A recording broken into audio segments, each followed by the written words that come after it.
Good afternoon, everyone, and thanks for the introduction. I'm Ian Ashton.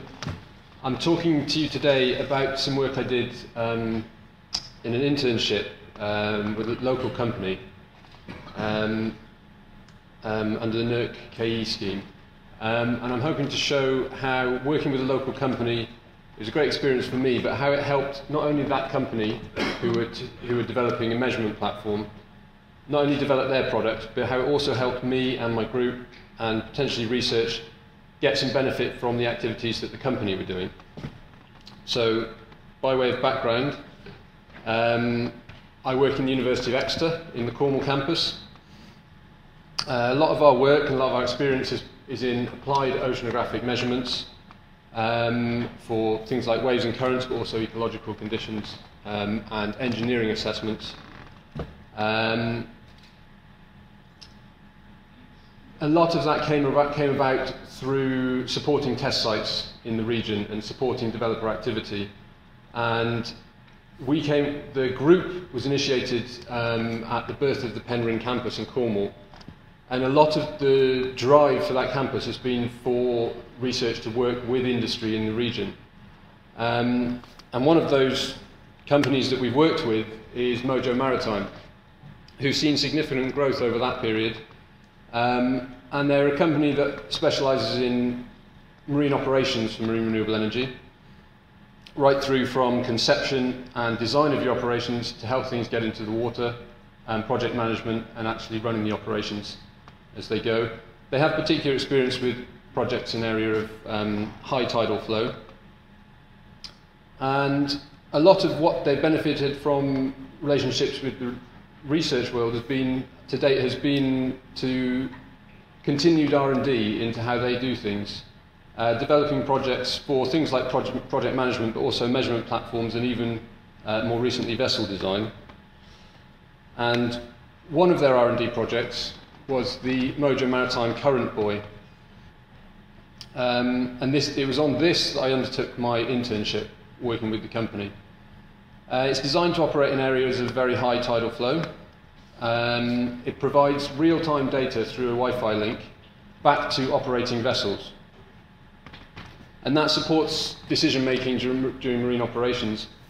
The graph in the bottom corner shows data from the onboard AWAC for current speeds at the surface, the middle and the bottom of the water column. For them, this was ideal when they're involved in sensitive operations such as diving.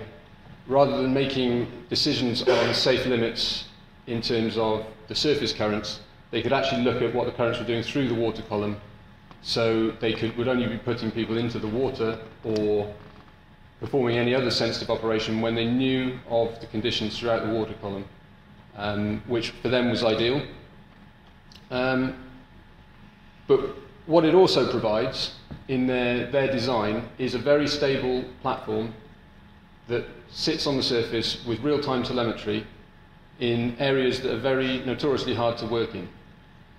So part of my internship was to explore the capability of that platform for other data for two reasons: to help the company develop the product, but also potentially to exploit opportunities for data collection for research. And so as part of that, we looked at wave measurement capability, possibility of monitoring things like sediment and acoustic noise, and just exploring how that design offers some potential for the sites. And I worked closely with their design team, designing Mark II, which is, I believe, ready to go.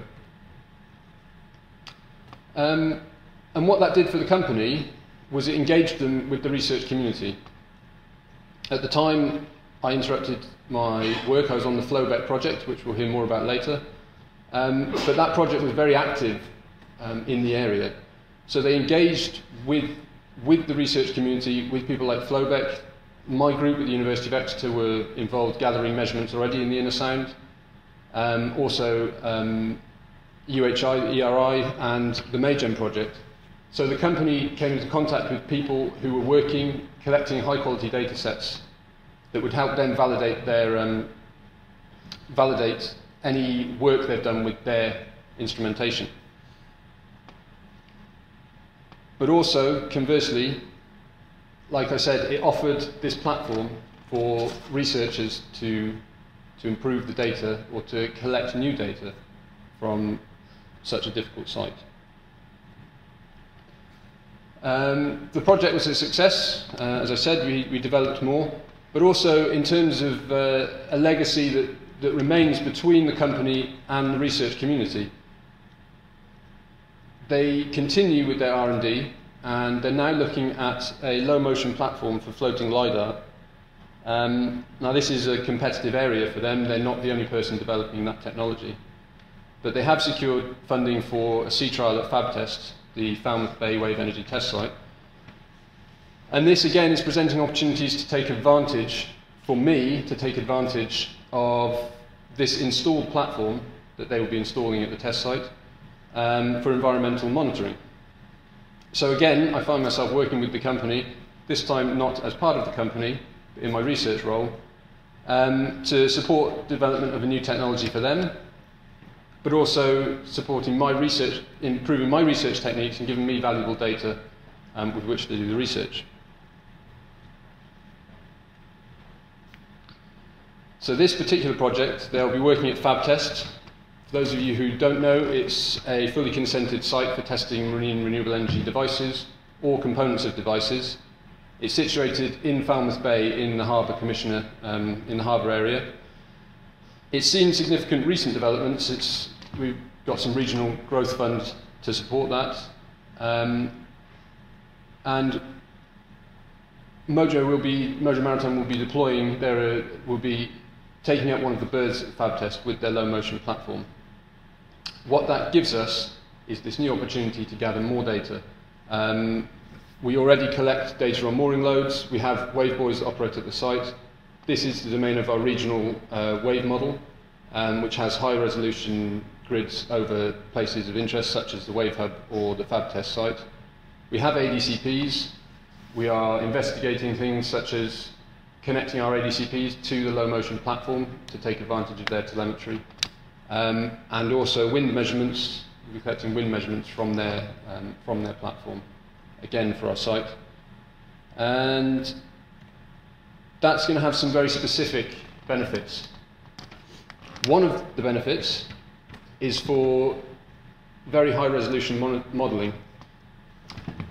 This figure shows some very high-resolution spectral wave model work I did on around the deployment of 4 wave buoys that we had just outside the Wave Hub site. This was part of the work I did on flowback, and the aim was to see how effective spectral wave model is at resolving variability and spatial variability of waves across the wave energy site. So we're very lucky in that we have measurements of 4 identical wave buoys separated by 500 meters in that square formation. So a really good data set by which to validate looking at intra-site variability. And the results from that showed that there was actually significant variability across that, of which we were dubious when we started.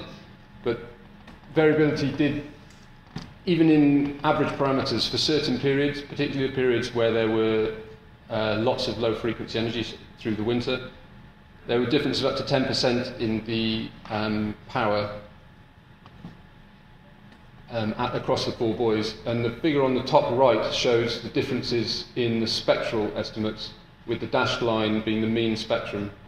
And the differences primarily in the low frequencies related to physical processes, interaction with the waves in the seabed. The bottom left shows in blue the mean differences between pairs of buoys in terms of significant wave height, and in red the model.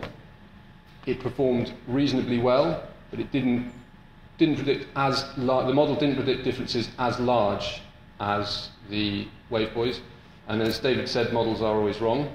But what it did do was improve the accuracy over potentially using 1 buoy for estimating waves across the site. So it was, in some ways, useful. But there remained some questions about where the model was going wrong. Some of the variability remains questions.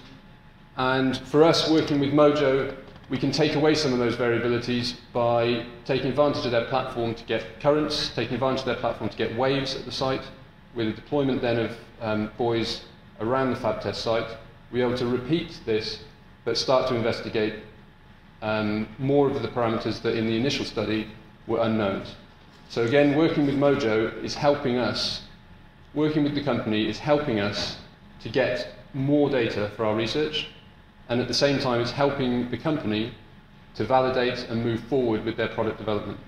So I like to think this is a good example of knowledge exchange, and it's helping both parties as we move forward. And somebody yesterday said, finish with a pretty picture. So there's a pretty picture from my travels around just before the conference started. Thank you very much.